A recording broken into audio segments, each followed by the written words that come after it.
और मेरे ऑनलाइन दोस्त रोज की तरह किसी फालतू चीज पर आर्गुमेंट कर रहे होते हैं कि क्यों हाथी कूद नहीं सकते और कैसे अगर तुम कंबल से पैर बाहर निकाल के सोते हो तो कोई मॉन्स्टर या चूड़े लाके तुम्हें कच्चा चबा जाएगी, पर अगर तुम पैर अंदर करके सोते हो तो तुम्हारा कोई कुछ नहीं करेगा। फिर पैर अंदर कर लिया। तू अगली बार मिल, बताता हूँ तुझे। चैन से सोएगा ना अब तू। ले तेरा लाइट ऑन कर दिया, अब ठंड में बिस्तर से उठना पड़ेगा। ले तेरा पंखा भी ऑन कर दिया अब तो ऐसी किसी बात पे आर्गुमेंट चल रहा होता है तो उसी बीच न जाने मेरे दिमाग में क्या आता है और मैं बोलता हूँ तुम लोग अच्छे लोग हो, हमें मिलना चाहिए। ये सुन के भैया सन्नाटा मच गया। हाँ क्या बोला तूने? आयु तुझे पता है ना ऑनलाइन दोस्त कभी मिल नहीं सकते। इनफैक्ट ऑनलाइन दोस्त जैसी तो कोई चीज ही नहीं होती, हम सब तो रोबोट है। आयु तू हमारा दोस्त हो ही नहीं सकता, हम जा रहे हैं। फिर उन लोगों ने एक दूसरे के गले में हाथ डाला और न जाने क्यों गुस्से में डोरेमोन का थीम सॉन्ग गाने लग गए, वो भी तमिल में।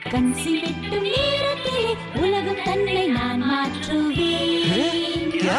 अब नहीं, ऐसा कुछ नहीं हुआ था। सॉरी गाइस, कुछ महीनों से जिंदगी थोड़ी सही नहीं चल रही है, इसलिए ऐसे जोक्स आ जाते हैं कभी कभार। खैर सरप्राइजिंगली मेरे ऑनलाइन दोस्तों ने मेरी मिलने वाली बात को सीरियसली लिया और इसी तरह हमारी Mumbai to Goa trip plan होती है जो कि दिसंबर में थी। तो अब फास्ट फॉरवर्ड करते हैं सीधा दिसंबर तक ट्रिप का टाइम। तो अब कुछ रीजन की वजह से मुझे मुंबई प्लेन की जगह ट्रेन से जाना पड़ता है। नहीं, मैं एयरपोर्ट पे फटाका लगाता हुआ नहीं पकड़ाया था, थे कुछ रीजन थी कि सच में थे। तो मैं रात में ट्रेन में बैठता हूँ और सुबह में मुंबई पहुंच जाता हूँ। अब जो मुंबई पहली बार आता है ना, वो ना अलग अलग चीजों को देख के चौंकता है, जैसे वड्डी वड्डी बिल्डिंग्स, वड्डे वड्डे सुपरस्टार। और इधर मैं जैसे ही मुंबई के स्टेशन पे उतरा, ओ बहन की एलिवेटर स्टेशन पे, वो भी भाई साहब उसको एस्केलेटर बोलते हैं। एलिवेटर मतलब आंखों पे भरोसा ही नहीं हो रहा है। मैंने मम्मी को फोटो खींच के भेजी, मम्मी एलिवेटर, वो भी स्टेशन पे। भाई साहब एस्केलेटर होता है। देखो ये हमारे स्टेशन पे नहीं होते हैं, हमें पूरा ब्रिज पैरों से चलना पड़ता है। और मेरे गांव के ब्रिज पता है बादलों में होते हैं। वो ब्रिज को इतनी ऊपर होने की जरूरत भी नहीं है, उसको किसी इंजीनियर ने भी नहीं बनाया है। ये गाँव के लोगों ने मस्ती मस्ती में उसको इतनी ऊपर तक बना के आ गए। अब वो स्टेशन का ब्रिज ना आउटर स्पेस तक पहुंच चुका है। साला कुली लेके भी जाओगे ना तो थोड़ा ऊपर जाके तुम्हारी कुली को भी कुली करना पड़ जाएगा।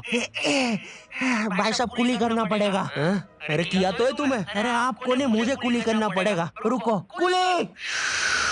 हाँ जी भैया, इन्हें ऊपर तक छोड़िया हो यार। अरे पागल हो क्या मियाँ, ऊपर तक जाना है तो स्पेस सूट किधर है तुम्हारा? और ऑक्सीजन सिलेंडर लेके आए कि नहीं? ऊपर ऑक्सीजन बहुत कम है, हम लोग क्या बहुत ऊपर खड़े हैं मियाँ। देखो यहाँ से वो माउंट एवरेस्ट भी दिखता है। देखो आज की रात तो हमें ये सीढ़ियों पे सो के गुजारनी पड़ेगी। ऊपर पता नहीं कहाँ के खूंखार जानवर घूमते हैं। और सबसे जरूरी बात, हम लोगों के बीच में मैं सोऊंगा। मुझे मुंबई से अपने स्टेशन जाने में 10 घंटे लगते हैं और फिर अपने ही शहर के स्टेशन से घर जाने में 6.25 महीने। अब तुम बोलोगे नॉट योर टाइप, तो बहुत ही विलेज पीपल है। हाँ तो ठीक है, हूँ मैं, नहीं होते हमारे यहाँ पे एक्सेलरेशन। भाई उसको एस्केलेटर। वीडियो को आगे बढ़ाते हैं। मुंबई जाने से पहले मुझे ऐसा लगा था कि वहाँ पे सब लोग मचाएंगे, येड़े चाले सीधे चाले, इस तरीके से बात करते होंगे। तो मैं भी ना फुल रेडी था। मैं स्टेशन से बाहर निकला और एक ऑटो रोका। तो सबसे पहले तो मैंने अपनी ट्रेन में खरीदी हुई 24 कैरेट आइस डायमंड चेन आगे करी। मैंने 20 रुपए में खरीदी थी, आगे अपना टाइम आएगा भी लिखा था, क्योंकि मुंबई में थे यार, थोड़ी अमीरी दिखनी चाहिए। कौन है अंबानी है, किधर रहता है वो, है क्या उसके पास ये? तो वो ऑटो वाला पूछता है किधर जाओगे? इधर मैं फुल मुंबई के स्वैग में। क्या बोलते हो ऑटो वाले? चाचा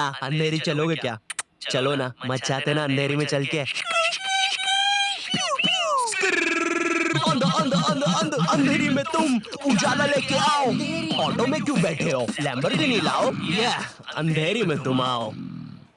क्यों चाचा? अरे मादर हैक, कड़कती धूप में मुजरा दिखा रहे मेरे को। अभी भी ज्यादा दूर नहीं गए, ऑटो से चीप सकता हूँ। हम लोग हमारे मुंबई के अपार्टमेंट आ जाते हैं, वहाँ पर थोड़ा सा रेस्ट करते हैं, क्योंकि स्टेशन से अपार्टमेंट तक तो हम भगते भगते आए थे। वो ऑटो वाला पीछे पड़ा था ना। क्यों पीछे पड़े हो हमारे? जाओ ना। नहीं मजाक कर रहा हूँ। 700 रुपए की टैक्सी करनी पड़ी थी अपार्टमेंट तक। 700 रुपए की। 700 रुपए पता भी है कितने होते हैं? 700 रुपए में पता है तुम मुंबई में क्या क्या कर सकते हो? तुम कर सकते हो 700 रुपए में तुम 700 रुपए में वापस उसी टैक्सी में बैठ के स्टेशन जा सकते हो। भाई साहब मैंने 750 कर लिया है रेट। कितनी महंगी है मुंबई। तो अब मैं और मेरा दोस्त डेस्क, हम लोग हमारे बाकी दो दोस्त से पहले आ गए थे। तो अब हमारे पास कुछ करने के लिए नहीं था, तभी मुझे मेरी एक फीमेल फ्रेंड ने मॉल में मिलने बुला लिया। तो हम लोग जाते हैं मिलने, वापस 700 लगा के। ये मुंबई भी ना। तो मेरी दोस्त ने ना मुझे एक मूवी देखने बुलाया था, अवतार। मूवी में ज्यादा कुछ खास था नहीं, कुछ नीले लोग नंगे होके पानी में भाग रहे होते हैं रोबोट मशीन से बच के। ये मूवी मैंने 3D में देखी थी, ज्यादा कुछ चेंज नहीं हुआ। अब बस वो नंगे लोग मेरे साइड से निकल के भाग रहे थे। हम ये जंग जीत के रहेंगे। सर वो सब तो ठीक है, वो आदमी कौन है? अरे वो हमारी मूवी देख रहा है 3D में। उसे तो मजा ही आ जाएगा जब हम सब नंगे होकर उसके सामने से भागेंगे। मेरी बात सुनो सब लोग, हम लोग उसके बहुत पास से भागेंगे लेकिन उसे टच नहीं करेंगे। जिमी, मैंने तो अपने हाथ भी गीले कर लिए सुसु से। जैसे ही मैं नंगा होकर उसके पास से भागूंगा, अपने हाथ उस पर लपलपा दूंगा। चीटों से उसे लगेगा मूवी और रियल है। मेरी जिस फ्रेंड ने मुझे मॉल में बुलाया था उस दिन उसका बर्थडे था और मैं इधर बेशरम बेहया खाली हाथ गया था, बिल्कुल उस लेंडू बच्चे की तरह जो बर्थडे पार्टी में खाली हाथ आ जाता है। फ्री का नमकीन और केक दे दो बस उसे। तो ये बच्चा इधर मैं था। चीजें अभी इधर खत्म नहीं हुई है। उस बंदी ने फिर मुझे गिफ्ट दे दिया।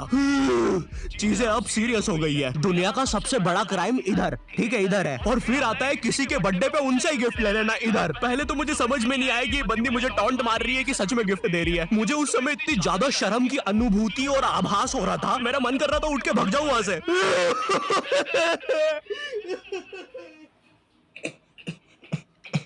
अरे वो बाहर बहुत गर्मी है ना, इसलिए मैंने सोचा स्प्राइट पी लूं आके। और पेरी पेरी फ्राइज भी मेरे फेवरेट है। देखो, अगर उस टाइम मैं चाहता तो अपने पीछे वाले जेब से बटवा निकाल के एक 50 का करारा नोट और 1 रुपया लगा के बड्डा लिफाफा बना के उसे दे देता। लेकिन मैं कोई 80 साल का दादाजी नहीं हूँ और वो भी मेरी पोती नहीं है, तो अब मैं कुछ कर नहीं सकता था। इसलिए मैंने बेशर्मों की तरह उसका गिफ्ट ले लिया और कमियां भी निकाल रहा हूँ। घड़ी तो अच्छी लाई हो तुम, लेकिन फास्ट ट्रैक की लाती तो अच्छी है घड़ी। इस ट्रिप पर ना हमारे बहुत ज्यादा पैसे खर्च हो गए थे, इतने कि मैं अपने बेसमेंट वाले बच्चों को खाना तक नहीं खिला पा रहा हूँ। चुप रहो, मैंने कहा ना नहीं मिलेगा खाना। आप पैसे के लिए India number 1 opinion trading app Probo पे क्यों नहीं जाते? हाँ, आप बस यहाँ पे यस और नो का आंसर देके लाखों में पैसे कमा सकते हो। प्रोबो एक ट्रस्टेड ऐप है जिस पर 1 करोड़ से भी ज्यादा यूजर्स हैं। यहाँ पर क्रिकेट, फाइनेंस, एंटरटेनमेंट और कई सारी कैटेगरीज में क्वेश्चंस है। जैसे अभी T20 सीरीज में इंडिया वर्सेस आयरलैंड में कौन जीतेगा? इंडिया ही जीतेगी। तो मैंने यहाँ यस दबा के क्वांटिटी स्लाइडर को बढ़ा दिया। अब अगर मेरा ओपिनियन सही होता है तो मुझे रियल कैश मिलेगा। अरे लेकिन विराट कोहली भाई, मैंने आपको कब पकड़ा? यहाँ तुम गूगल पे, पेटीएम, यूपीआई की मदद से आराम से 24/7 विड्रॉ कर सकते हो। ओ बाय द वे, मैं पुलिस हूँ। तुम्हारे बेसमेंट की जानकारी मिली थी और प्रोबो का लिंक डिस्क्रिप्शन में है। डाउनलोड करने पर हम सभी को 25 रुपए का वेलकम बोनस भी मिलेगा, तो अभी जाके डाउनलोड करो। रात तक मेरे बाकी दोस्त भी आ गए थे, तो फिर हमने मुंबई की फेमस जगह, अरे वहीं जहाँ सब लोग जाते हैं घूमने के लिए, वहाँ घूमना स्टार्ट कर दिया। लेकिन जब तुम तुम्हारे दोस्तों के साथ रहते हो, तुम्हारे दिमाग में मस्ती रहती है। तो एक मॉल में हमें एक सांड वाला झूला दिखता है। अब उसे देख के एक 21 साल का मैच्योर आदमी क्या करता? पापा बहुत बीमार है, बहन की भी शादी करवानी है। मुझे लगता है सांडू मैं तुम पे घूमी घूमी करने के लिए थोड़ा बड़ा हो चुका हूँ। लेकिन मेरे 21 साल के दोस्त ने क्या किया? अब यहाँ एक सांड को दूसरे सांड पे चढ़ता हुआ देख हमें भी मस्ती छूटी। हम भी भाग के वो झूले के पास, भैया और तेज चलाओ, भाग के वो झूले के पास। भैया और तेज चलाओ, भैया और चलाओ तेज। मैं मुंबई में एंग्री प्रास से भी मिला था। उन्होंने मुझे अपनी बिल्ली से खेलने दिया था और अपना मास्क भी पहनने दिया था। अच्छा चलो, मास्क मैंने बिना पूछे पहन लिया था। कैमरा फुटेज में तो आ ही गया हूँ मैं वहाँ पर अपने मैनेजर सौरभ भैया से भी मिला था। हम लोग मुंबई में लास्ट में जूहू बीच पर गए थे। वहाँ पर सब कुछ बढ़िया था, ठंडी ठंडी हवाएं चल रही थी, सब कुछ बढ़िया था। लेकिन फिर आसमान में कहीं से उड़ने वाली बंदर प्रजाति छा गई। ये बंदर प्रजाति फुग्गे की बनी थी। मेरा नाम है बुबली बंदर, मैं इंसानियत पे कब्जा करने आया हूँ, तो चुपचाप अपने घुटने।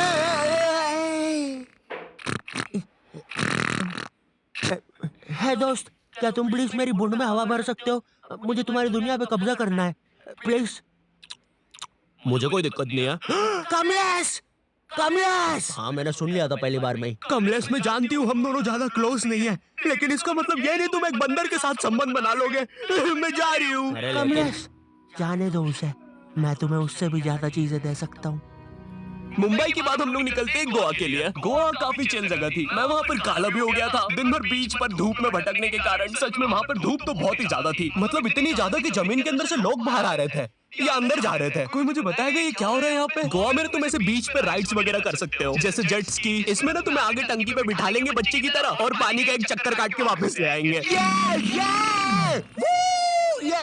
चलो ना। अरे हो गया भैया। अरे हम तो किनारे से ही वापस आ गए। इसके बाद आती है कुछ जानलेवा राइड्स, डेंजर राइड्स, जिसमें तुम्हें बोट से समुद्र के बीचों बीच ले जाएंगे और पतंगा बना के उड़ा देंगे। एक और चीज रहती है, जब तुम समुद्र के बीचों बीच पहुंचते हो ना, तो वो बोट वाला तुमसे पूछता है कि तुम्हें पानी में जाना है क्या। तो अब यहाँ पे जिसको तैरना नहीं आता है वो तो कुछ नहीं बोलेगा। लेकिन उस समय मेरे दिमाग में पता नहीं क्या चल रहा था कि मुझे पूरे गोवा के एक्सपीरियंस लेने हैं। मुझे तैरना नहीं आता है, मैं उतर गया समुद्र में। शुरुआत के 3.25 सेकंड तो कुछ भी नहीं हुआ, फिर पानी मुझे नीचे खींचने लगता है।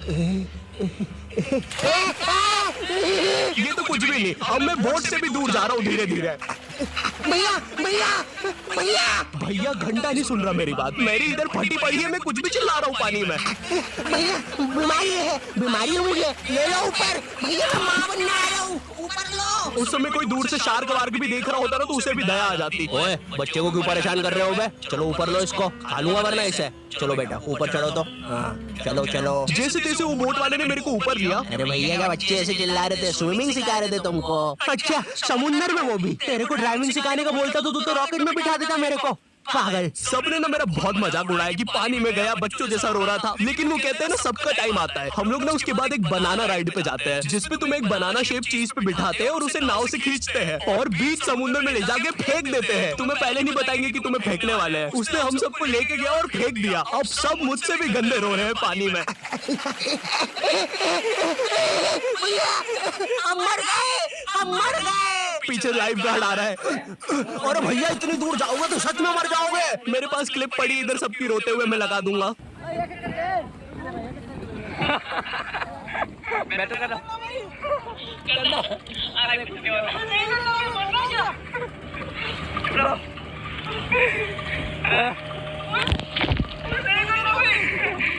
पर खैर कुछ भी बोलो, ये ट्रिप मेरे लिए one of the best trip थी अपने दोस्तों के साथ।